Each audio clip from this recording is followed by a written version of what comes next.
implementation of the recommendations of the committee to save Nigeria from the incessant grid collapses. The company restated its commitment to improving the reliability of electricity supply, recognizing the vital role that stable power plays in Nigeria's socio-economic development.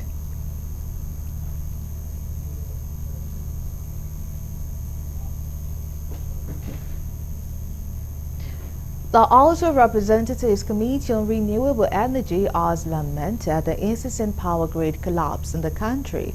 The chairman of the committee, Honorable Victor Ogene, who expressed worry that when calls are made to heads of MDAs for appearance, it is very imperative that these heads of department appear before the committee so that some of these challenges currently faced by the country are addressed. Honorable Ogene noted that due to the death of the Chief of Army Staff, the nation is in a mourning mood, hence the need to hold an abridged hearing. One of the stakeholders, who is the National President Association for Public Policy Analysis, Prince Ulukorie, called the attention of the committee to ensure an investigation is carried out to ascertain how monies are being utilized in renewable energy. Earlier in his remarks, the committee chairman, Honorable Ogene, said that the investigative hearing is aimed at ascertaining the amount of funds invested into the renewable energy sector. Everything that we do as a people, as a country, as humans, revolve around the whole issue of power. Only yesterday we suffered another grid collapse. And I am sure that the ordinary man, the ordinary woman on the streets will be wondering, how come we are having this frequent grid collapse? We seated in this hall might be aware of the technical issues involved. We need to ask, is there a safety component? Is there a standardization in terms of the safety, the renewable energy products that come in here? For instance, there was a time members of the House of Reps used to make street lights, solar street light, part of constituency project. How many of them are working today? I will request that this committee carry out audits of functionality of the solar street lights that have been installed in Nigeria within the context of promoting renewable energy.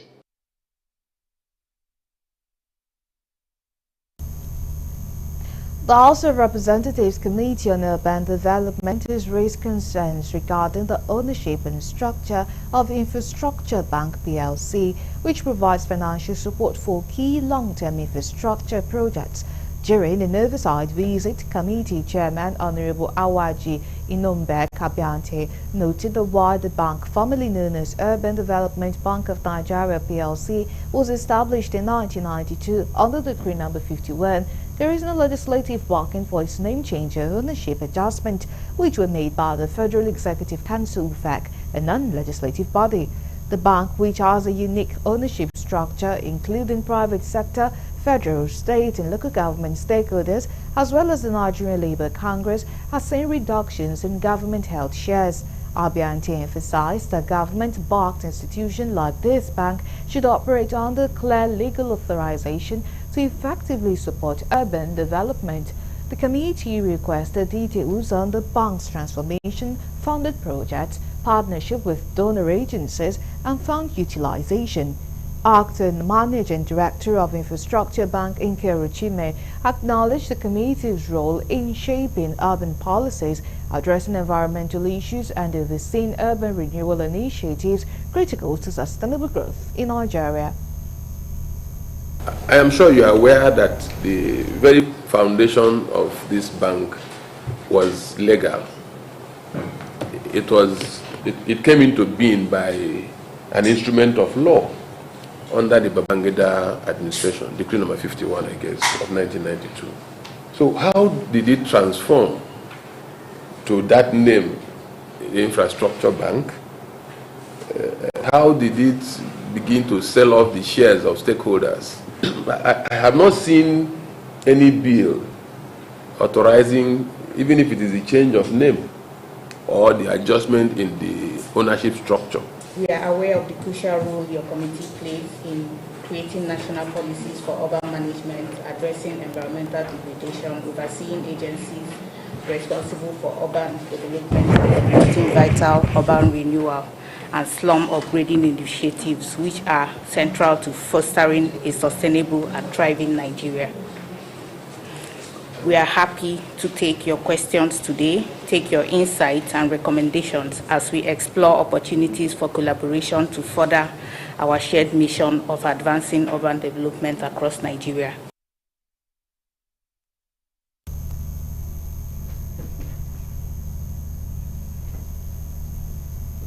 Governor Obasani has promised to rehabilitate and empower the released and bad governance protesters from Kaduna State if they turn a new leaf and become responsible and law-abiding members of the society. Speaking to journalists when the protesters were released to reunite with their families, the Secretary to Kaduna State Government, Dr. Abdulkadir Muazzu Migere, said that the governor has asked him to receive the credentials of those who have completed their tertiary education. The Secretary to the State Government, however, said that the government will be tracking the activities and conduct of all 39 of them to ensure that they are of good behavior before these benefits will be extended to them. Dr. Megere disclosed that Kaduna State Government has taken the details of the released detainees, which include contact addresses, telephone numbers, and names of their next of kin for easy tracking and monitoring. According to him, the detainees were given a telephone each because they lost their own during detention, and the governor has graciously given each of them 100,000 naira as a measure of goodwill. Now to other stories, the Nigerian government has officially implemented a significant economic policy change regarding crude oil sales and refined petroleum products, trading them in naira instead of foreign currency. This move was the focus of an interactive fact-finding meeting led by the Senate Committee on Finance, chaired by Senator Mohammed Sani Musa.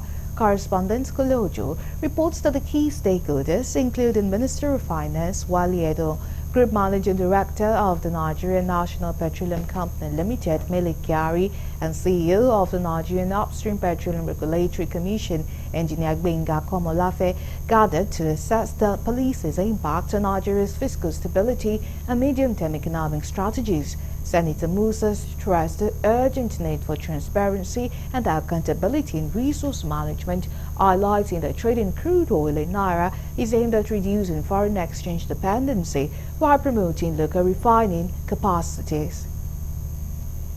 Today we gather to deliberate on the pressing matters related to the sales of crude oil to domestic refineries in Nigeria, in naira, and its implication on the approved medium-term expenditure framework and fiscal strategy paper for 2024-2026, and what we should expect for 2025-2027. The discussion also examined the wider macroeconomic reforms of the Tinubu administration, which include market-based pricing of petroleum multi-spirit, premium multi-spirit (PMS), and the deregulated foreign exchange rate. Nigeria's finance minister underscored the benefits already emerging from these changes since the rollout on October 2, 2024, explaining that they provide much-needed fiscal viability for both NNPCL and the Nigerian economy as a whole. According to Edun, these reforms have opened avenues for investment, job creation, and increased productivity, forming the foundation for sustainable economic growth. I may just summarize the key pillars in order to restore fiscal viability, not just to NNPC in particular, but the country as a whole. There was the twin macroeconomic reforms, bold, courageous, and effective, of having petroleum motor spirit, PMS,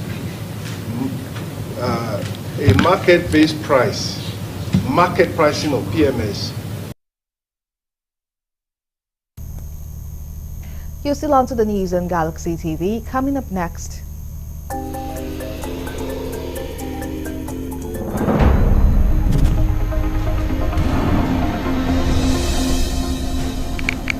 INEC Chairman Professor Mahmood Yakubu assures of the Commission's readiness to be fair to all political parties participating in November 16 governorship election in Ondo State. Details of these and more coming after the break. Please stay with us.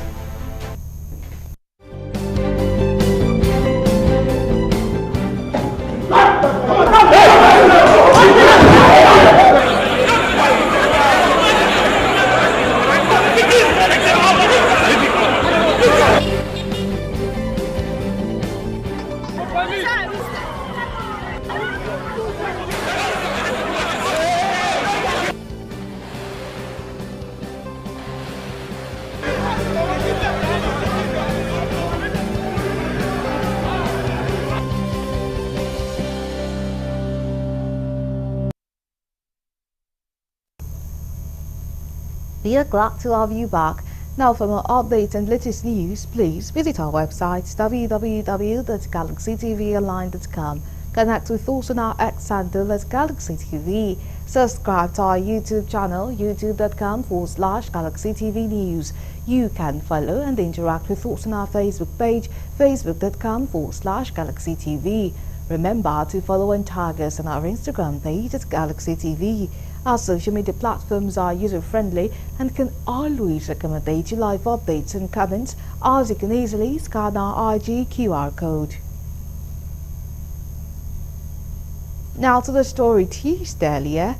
The chairman of INEC, who gave assurance during the stakeholders meeting for Ondo State governorship election held at the International Culture and Event Center, the Dome, solicited for the cooperation of all stakeholders to ensure a credible election. According to Mahmood Yakubu, the meeting is a long-standing tradition that takes place on the eve of major off-cycle governorship elections, jointly addressed by the INEC chairman and the Inspector General of Police, Kayode Egbetokun, who was represented by the AIG in Zone 17, Abiodun Asabi, said that the Nigerian police, apart from additional manpower from sister agencies, is going to deploy a total number of 22,239 officers for the exercise. He, however, appealed to all stakeholders to shun violent thuggery and play by the rules of the game. 24 Ondo State governorship election. It's not just a national election. It is also of global interest. The Commission has accredited 111 domestic and international organizations, deploying 3,554 observers for the election. We have also accredited over 100 radio, television, newspaper, and online media organizations, deploying about 700 personnel, including, for the very first time, 129 female journalists. Security of the voters, the electoral officials, the electoral materials, and the general public will have to be effectively provided before, during, and after the election. This can be efficiently achieved by concerted, covert, and overt operations by the synergized security agencies assigned for the election duty. From INEC, the security agencies, the political parties, and all of us, the candidates, by conducting ourselves properly to ensure that there is peace in Ondo State.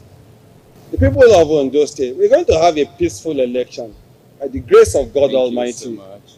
And for justice, for peace to reign, we must have justice. Justice is in free, fair, and credible election. Once we have that, we are good to go.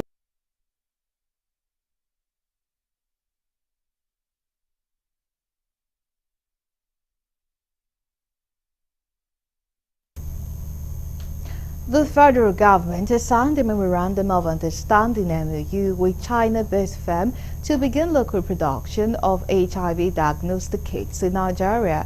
The partnership is set to improve access to reliable HIV testing, encourage local manufacturing of HIV diagnostic reagents, and support Nigeria's fight against the spread of HIV/AIDS while strengthening healthcare self-sufficiency. Dr. Temitope Ilori, Director General of the National Agency for Control of AIDS (NACA), made the announcement in Abuja as the firm donated 4,000 HIV test kits in preparation for World AIDS Days. She expressed gratitude to the firm for the items donated, noting that the initiative would help in the fight to end HIV/AIDS in Nigeria.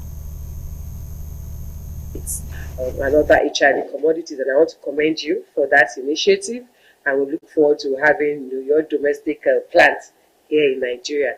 But even this gesture of donating 2,000 self-test kits and 2,000 professional test kits to us in NACA to help us with our World AIDS Day, which is going to commence very soon, we think is quite laudable, and we appreciate the innovation of having self-test kits.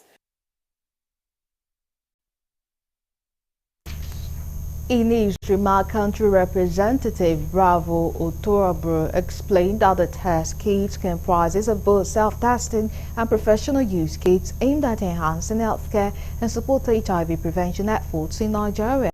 The initiative is part of the support the firm is extending to NACA for the 2024 World AIDS Day commemoration, with the goal of promoting reliable testing, increasing awareness of HIV status, and working towards ending the epidemic by 2030. So this is the first step of the areas of collaboration that we have mentioned. What we really want to do here is to donate some HIV test kits, 2,000 tests, and HIV self-test, 2,000 pieces also, to NACA in its efforts or to support the activities that NACA has earmarked for the World AIDS Day for 2024. So that is the main reason why we are here, man. Like we said, this is the beginning of our collaboration. We'll be discussing with the technical directors, and then we'll map our strategies which we can continue to collaborate with NACA.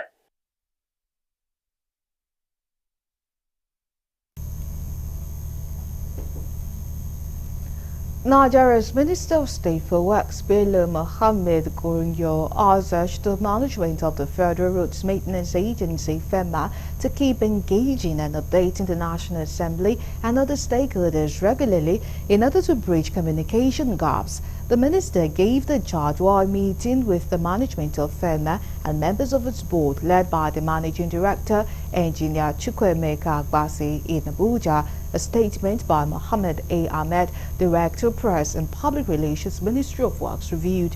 According to the statement issued and signed by the Director, Press and Public Relations of the Ministry, Mohammed Ahmed, the meeting, which was the continuation of a prior one held in Kano on Monday, was aimed at articulating a work plan with a clear roadmap for FEMA activities nationwide.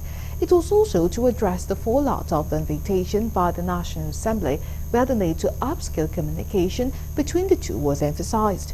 Others equally highlighted included the need to always bring board members up to speed with activities of the agency, grey areas observed in non-implementation of the 2024 budget, as well as drawing a template for all ongoing FEMA projects with a view to embarking on a visit to all the geopolitical zones to assess projects being undertaken by the agency.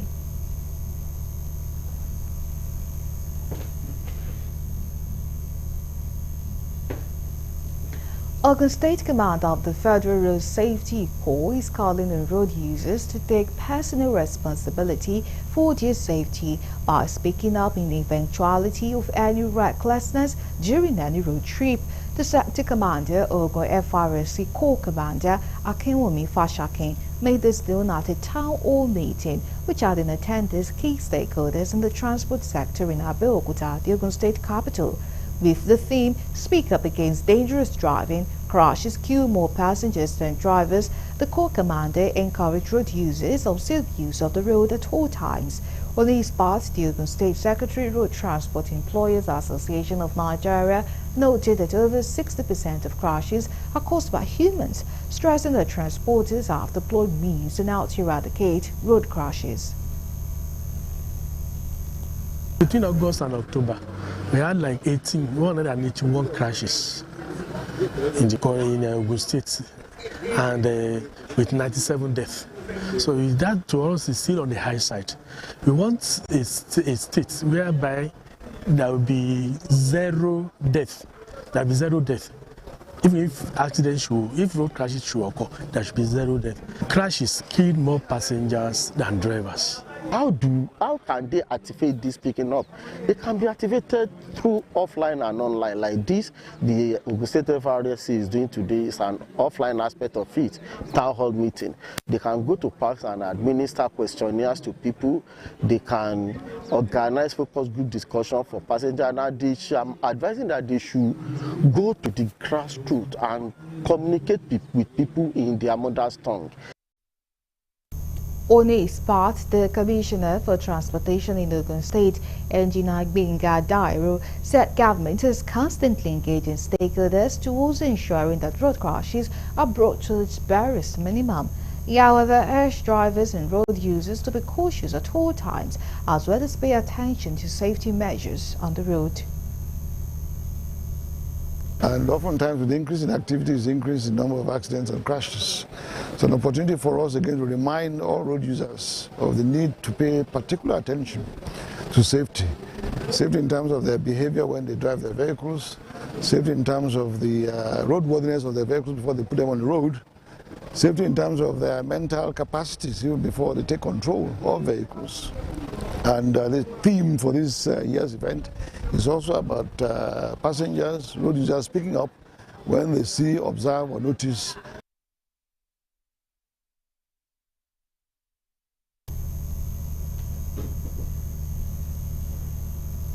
Lagos State government has commenced investigation into the scenario where a commercial bus driver set ablaze an officer of LASMA while on official duty. Speaking with Galaxy News correspondent Lebi Joseph, the General Manager of Lagos State Traffic Management Authority LASMA, Bakari Oke, described the incident as barbaric. It would be recalled that a commercial bus driver poured petrol on an officer of LASMA while on duty on Tuesday and ignited it, thereby inflicting burn-to injury on the dutiful officer. It was an unfortunate incident. Despite the efforts the agency and our men put in place to make sure that Lagosians, especially the motoring public, have a seamless movement on the road. This type of reaction is barbaric. Bakari Oke declared the LASMA officials have gone through rigorous retraining and their approach in the discharge of their duties has improved tremendously. He implored all road users to cooperate with them by strictly adhering to traffic rules and regulations of Lagos State. The attitude of road users has not really changed. That was part of what was witnessed on Tuesday, where one of my men, one of my personnel that was on official duty was set ablaze.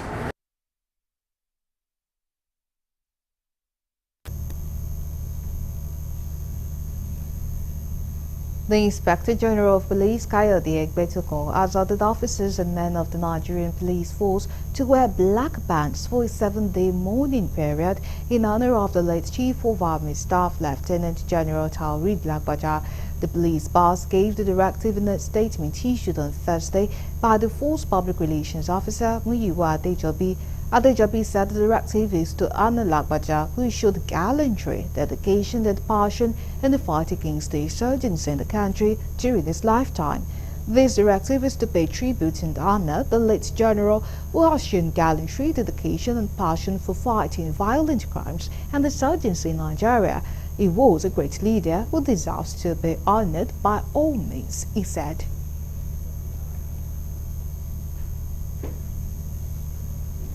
In pensive mood over the death of the Chief of Army Staff, Lieutenant General Taoreed Lagbaja, the people of Lobo community in Irekpodun local government area of Osun State, where the general hails from, have described his death as devastating and a big loss. The Oba Ashiru Olaniyan could not speak with our correspondent who visited the ancient town due to the bereavement, while President of the Lobo Development Union summoned courage and expressed deep sadness over the loss. At the family house of the deceased, the family heir Tajuddin Lagbaja and his wife Mulikat Lagbaja, including a few others in mourning mood, described his death as devastating and unexpected. They said the late general was billed to attend the Town's Day celebration slated for next Saturday, but which has been suspended indefinitely due to his death. They also appealed to the federal government to release his corpse for the family, saying it will be an honor for them to bury their illustrious son. So waking up this morning to the news was a very painful and rude shock to the entire community. We are downcasted, we are sorrowing. It's not just a son of the soil, it's one of the shining stars of the entire Yoruba land, or Yoruba race. So you can imagine how impacting the loss is on us. If you go around the community, you will see a community that is in deep sorrow. The news was very shocking when we received it early this morning, and it is so sad for the whole community because his death is least expected now. But we cannot query Almighty God who created all of us.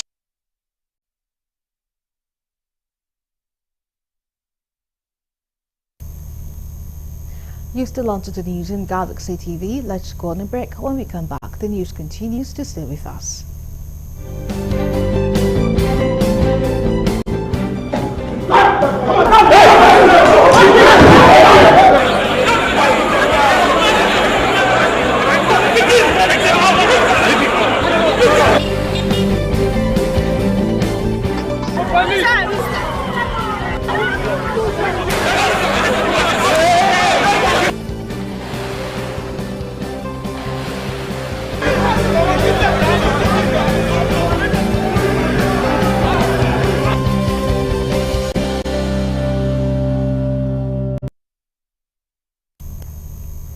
We are glad to have you back. Now moving on with the rest of our stories. Edo State Governor Godwin Obaseki has accused the incoming administration of the governor-elect Monday Okpebolo for allegedly abducting the state accountant general to destabilize the state. Governor Obaseki made the remarks at the sidelines of the commissioning of the Obasanjo Referral Hospital in Benin City, the Edo State capital. The governor frowned over what he described as the peddling of lies by the incoming administration to the EFCC, which have led to the detention of the State Accountant General for almost a week. By doing what they are doing when they are not in office yet, I worry for Edo and I worry for Nigeria. For anybody from Edo State to go to Abuja and lie about the state of affairs and come and abduct public servants. Our Accountant General has been in abduction for almost a week.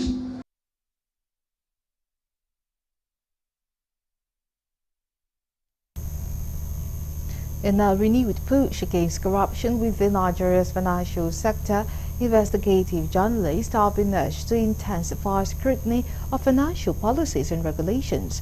The call was made during a two-day training session in Port Harcourt, organized by Civil Society Legislative Advocacy Center (CISLAC), aimed at bolstering participant understanding of Nigeria's financial policies and transparency. The training emphasized the essential role that financial institutions play in economic development, while also highlighting their vulnerability in activities like money laundering. For this training to increase the understanding of coalition members and investigative journalists of selected policies within the Nigerian financial institutions in Nigeria, to provide coalition members and investigative journalists with the skills they need to investigate these policies and identify potential violations. We aim to deepen our understanding of the financial landscape in Nigeria with a special focus on policies critical to promoting transparency, accountability, and the fight against financial crime. Speakers at the event highlighted techniques for investigating Nigeria's financial sector and underscored the critical role of investigative journalism. The program facilitated said the training is aimed to equip journalists and coalition members with knowledge of the policies the country's constitution must adapt to and strengthening their ability to identify and report on any irregularities. Affects everything you think about our system and our financial services, cross-border collaboration, field and observational reporting, social media and public tips using leaked documents. Analyzing financial data and documents becomes very, very important for us as citizens. The essence of doing this is to give us insight of our current financial situation. There is need for the NGOs to come together. Maybe we have NGOs that focus on accountability, that when journalists carry out this report, they can perhaps write petition and submit this report that we have done together with their petition to the ICPC and the EFCC. Strengthening financial oversight is essential for economic stability. Effective financial policies, particularly in anti-money laundering and counter-terrorism financing and consumer protection, are central to sustaining Nigeria's economic stability and encouraging investment. However, we note that inconsistent enforcement and compliance issues hinder the full realization.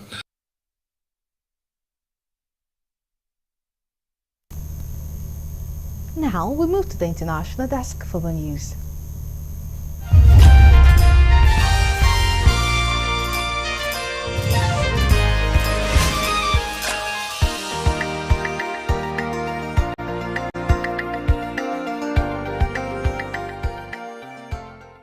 Hello and welcome to the Foreign News. U.S. President Joe Biden is set to address the nation on Thursday after a stinging election defeat for his Democratic Party at the hands of Republican Donald Trump. Trump staged a stunning political comeback which has reverberated worldwide. Biden, who was replaced in July as a Democrat candidate in the race by Vice President Kamala Harris, because of concerns about his mental equity after a stumbling debate with Trump, will speak at 11 a.m., the White House said. Harris sought on Wednesday to console the voters who had hoped she would become the first woman to win the White House. Like Biden, she promised to aid Trump's transition between now and his inauguration on January 20th, but said she was not prepared to embrace his vision for the country. Trump's campaign said Biden had invited him to a meeting at the White House at an unspecified time. The former president's victory surprisingly decisive after opinion polls that had shown a neck-and-neck contest ahead of Tuesday's election underscored how disenchanted Americans had become with the economy, in particular the effect of inflation on their standard of living, border security, and the direction of the country and its culture. Harris' campaign has sought to press the message that Trump was unfit to serve again as president, as a convicted felon and one whose false claims of voting fraud after his 2020 election defeat spurred a mob to storm the U.S. Capitol. Meanwhile, the U.S. Department of Justice is in talks with the Office of Special Counsel Jack Smith over winding down the 2 federal cases he's overseeing against President-elect Donald Trump, according to U.S. media. Last year, Smith brought charges against Trump over the alleged mishandling of classified documents and his suspected role in attempting to thwart the transfer of power after the 2020 presidential election. but the Justice Department has a long-standing policy that sitting president cannot be prosecuted, which would apply when Trump returns to office in January. Trump said during the election campaign that he would fire Smith within 2 seconds if he was to return to office. According to two sources close to the talks, say they center on rules which prevent sitting president from being prosecuted and the need for a smooth transition between the ongoing Biden administration and Trump. Deciding not to continue with the federal cases after Trump's inauguration in January would also avoid a showdown between the incoming president and the Justice Department. Smith was appointed by Attorney General Merrick Garland in November 2022. The two indictments brought by Smith accused Trump of conspiracy to reverse the 2020 election result in the run-up to the 6 January 2021 Capitol riot and with retaining top-secret records at Mar-a-Lago estate in Florida and obstructing FBI efforts to recover them. The Israeli parliament has given its final approval to controversial legislation that allows the government to deport the family members of so-called terrorists, including its own citizens, to the Gaza Strip and other locations. As the bill cleared the two required final plenum readings on Thursday, lawmakers in the Knesset approved a law which would apply to Palestinian citizens of Israel as well by 61 votes in favor to 41 against. Sponsored by Hanok Milwitsky, a politician with Prime Minister Benjamin Netanyahu Likud party, the legislation gives the Interior Minister power to deport a first-degree relative of alleged attackers. The parents, siblings or spouses of a terrorist can be sent away from Israel in case they were deemed to have expressed support or identification or failed to report information about an act of terrorism or a terrorist organization. All Palestinian factions are labeled as terrorist organizations by Israel, adding that any expression of sympathy with the victims of the war in Gaza has been labeled as an expression of support for terror, especially in the past year. The law would also apply to residents of occupied East Jerusalem, but it was still unclear if it will apply in the occupied West Bank. Still on foreign news, at least 40 people have been killed in Israeli airstrikes in eastern Lebanon, including the main city of Baalbek, with rescuers still looking for survivors under the rubble. The series of Israeli enemy strikes on the Bekaa Valley and Baalbek killed 40 people and injured 53, the Ministry of Public Health said. The death toll includes 11 people killed in Baalbek, 9 of them in the Shikan district, a densely packed Sunni neighborhood in the Shia majority city. An Israeli attack also killed 16 people in the village of Nasriya, the ministry said. The attacks took place shortly after Hezbollah's new Secretary General, Naim Qassem, said he did not believe that political action will bring an end to Israel's offensive. He said there could be a road to indirect negotiations. However, if Israel stopped its bombardment of Lebanon, at least 3,050 people have been killed and 13,658 wounded in Israeli attacks since the war on Gaza began. Police in Mozambique fired tear gas to disperse protesters in the capital Maputo Thursday after the main opposition leader called for a demonstration against election results. The Southern African nation has been rocked by violence since an October 9 vote won by the Frelimo party, which has been in power for almost 50 years. Opposition leader Venancio Mondlane, who said the results were false and that he won, called for a mass protest on Thursday, saying in an interview that it was a crucial moment for the country. The 50-year-old former radio presenter said he could not disclose his whereabouts other than to say he was not in Africa. The Mozambique Bar Association warned there were conditions for a bloodbath on Thursday as a heavy security presence was seen deployed across the capital. Several thousand people took to the street on Thursday morning, with some dispersed by riot police using tear gas. The city of more than 1 million people was a ghost town with shops, banks, schools, universities closed. Using social media, Moon Lane has rallied supporters out into the street on several occasions for demonstrations that have turned violent in police crackdowns. Finally, in foreign news, Ghana's outgoing president Nana Akufo-Addo is facing a backlash on social media after he unveiled a statue of himself during a tour of the country's western region. The monument is intended to honor the development initiatives the president has overseen whilst in office, the region's minister Kwabena Okiera-Darko-Mensah says. But many Ghanaians have been mocking its installation outside a hospital in the city of Sekondi, saying it as self-glorification. The people of the western region deserve better than these self-serving displays, Opposition MP Emmanuel Amra Kofi Boa said on X. Akufo-Addo, who will be standing down in January after 2 terms in power, have boasted that he has fulfilled 80% of his promises to Ghanaians. He unveiled the monument prominently placed in front of Sekondi's Afia Nkwata Regional Hospital during his visit that has been dubbed a thank you tour. At the ceremony, Darko-Mensah, who oversees the Western region, highlighted several key projects initiated under the president. The statue has sparked a wave of criticism, with some Ghanaians questioning its importance when several key projects remain incomplete. A section of the public is calling for the photos, of which have gone viral, to be pulled down after the president leaves office. And that's all we have on the foreign news.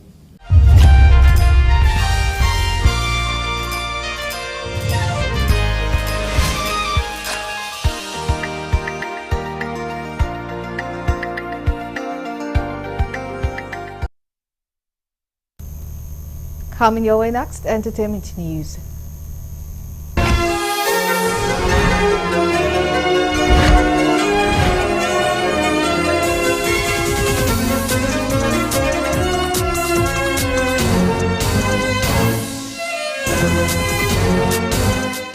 Welcome to Entertainment News. My name is Antonia Mwokolo. Here are the stories for today.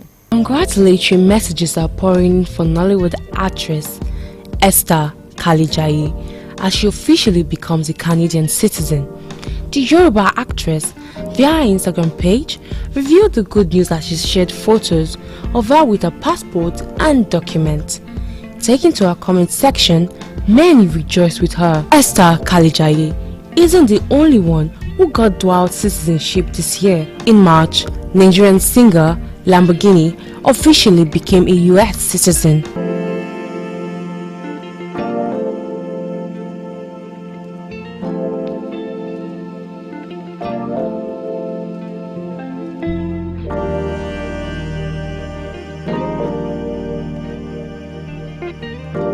Nigerian comedian Funny Bones has slammed politician Reno Mokri over his comment on the Equatorial Guinea sex saga. It was reported that Baltisa Ebag Nkonga, the Director General of Equatorial Guinea National Financial Investigation Agency (ENIF), was caught on tape engaging in sexual activities with multiple women. The scandal came to light during an investigation into alleged fraud, where authorities discovered over 300 tapes of Baltisa with various women, including married women.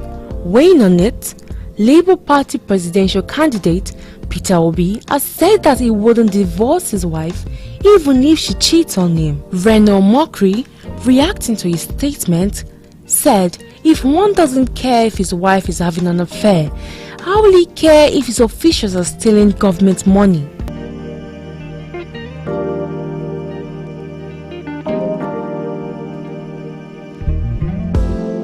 Big Brother Nigeria's former housemate Angel Smith has spoken out following accusations with her boyfriend Soma's ex-girlfriend. It was reported that Hilda, the ex-girlfriend of Soma, had accused him of violence and released evidence to validate her claims. She alleged that Soma physically abused and instilled fear that silenced her from speaking out about the abuse. According to Hilda, she confided in her mother about the abuse, and her mother took action, accusing Soma of pretending to be innocent. Furthermore, Hilda released evidence substantiating her allegations, boldly declaring she had overcome the fear and intimidation he once instilled in her. Hours after her revelation, Angel Smith went to Twitter to say that Hilda also attacked her in her friends group and released her number to them. Angel noted how people always paint her as the villain even when she is the victim. She stated that she has accepted that the only time she will be loved is when she is dead.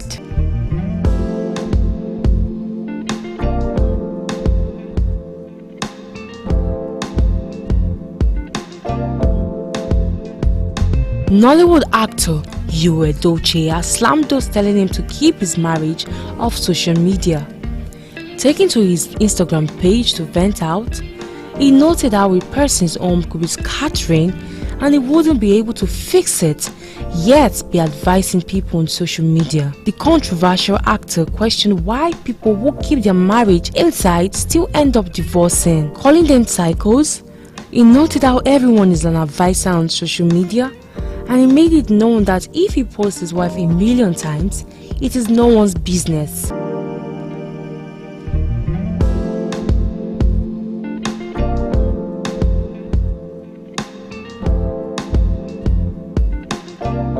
Lastly, on entertainment news, Big Brother Naija reality star Ms. Iyele has announced the demise of his mother, Isioma Fabian Iyele.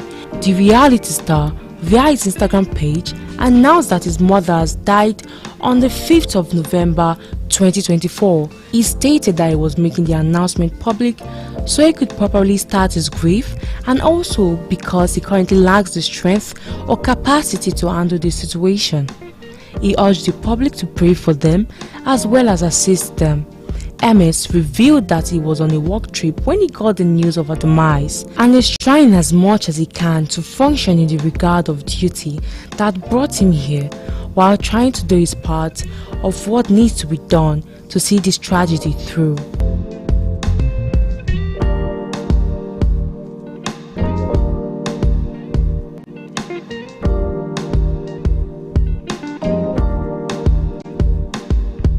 And that will be all on entertainment news. Thank you so much for watching. My name is Antonia Mwokolo. Enjoy the rest of your day.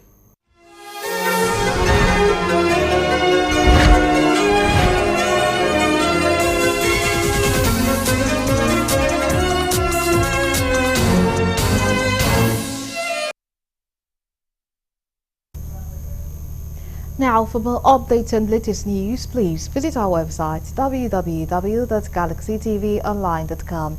Connect with us on our X handle at Galaxy TV. Subscribe to our YouTube channel, youtube.com/Galaxy TV News. You can follow and interact with us on our Facebook page, facebook.com/Galaxy TV. Remember to follow and tag us on our Instagram page as Galaxy TV.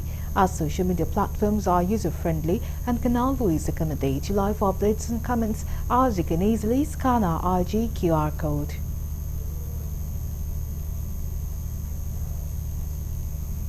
And that is all we are for you. We thank you so much for watching. My name is Eribami Salako. Goodbye.